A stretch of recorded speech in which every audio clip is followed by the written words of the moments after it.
Nigo is finally releasing his collaboration with Nike. But I ask you, does it really matter in 2024? We're going to talk about it this time on Fire Footwear.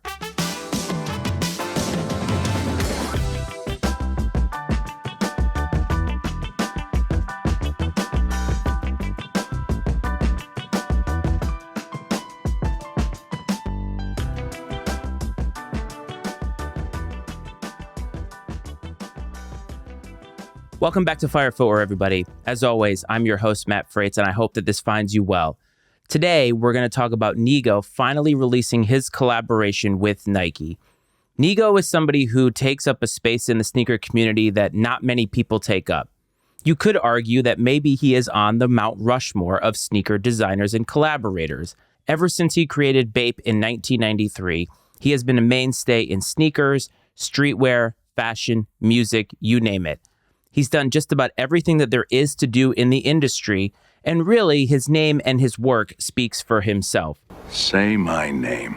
From all the collaborations that Bape has done, we're talking about the Adidas Superstar, the Asics Gel Light 3, the New Balance 2002R. There's just so many to choose from that Bape has really etched themselves a space in the streetwear community that maybe nobody else has. And over the years, Nigo has changed his focus. When he finally sold the company in 2013, he then left and made Human Made. And Human Made was a completely different part of that journey. Instead of focusing on the present the way that Bape did, Human Made actually focused on the past. And they looked at workwear and vintage wear and things like that. And what was it? It was Nigo carving out his own space and another part of that journey and another etch in his belt to say, this is one of the greatest to ever do it. And in 2023, Nike finally sued Bape over the Bapesta, which they were suing it because of their copyright infringement of the Air Force One design.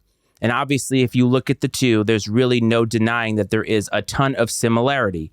I would argue that it's out of respect, but a lot of people think that it's actually okay that they sued them, and that's fine.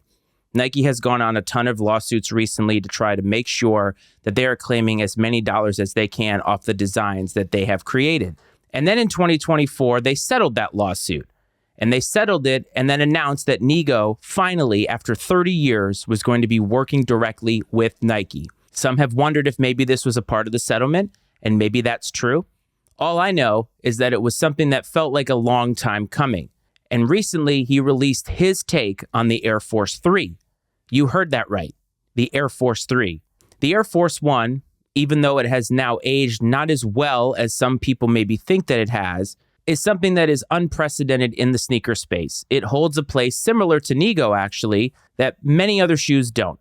It's something that is a staple for a lot of people's collection. It's easily available, but it doesn't have the same hype when a collaboration is done on it. And now you think about the Air Force 3. Something that is two versions down from the now famed Air Force One. It didn't catch on at the time. It did for a little while with basketball players. But when it comes to streetwear, when it comes to hype, when it comes to fashion, the Air Force 3 is just not it. And so this initial collaboration of an Air Force 3 with Nigo begs the question, does it really matter in 2024?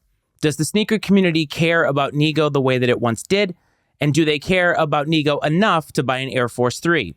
I would argue that an Air Force 3 is something that only you have a personal connection with. You either love it or you don't really know anything about it. And while Nigo's name is attached to it, along with other stuff like clothing and so forth, I do wonder if this partnership is a little, too late. If Nigo coming to Nike now, after all this time, is in some way almost a way to check the box for Nike to say, we did it. Not only did we settle with you and probably win in the end, but we also got you to work with the brand.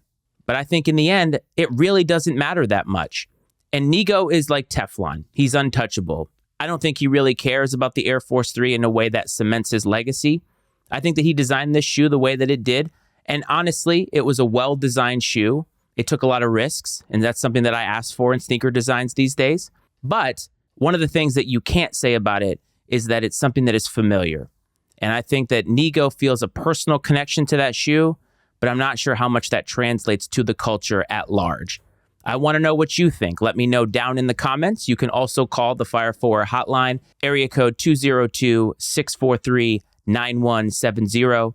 You can also follow me on Instagram at Fire Footwear Pod. I'd love to hear from you. Hope this finds everybody well. I hope this finds everybody safe, and I will talk to you in the next video. This is Fire Footwear.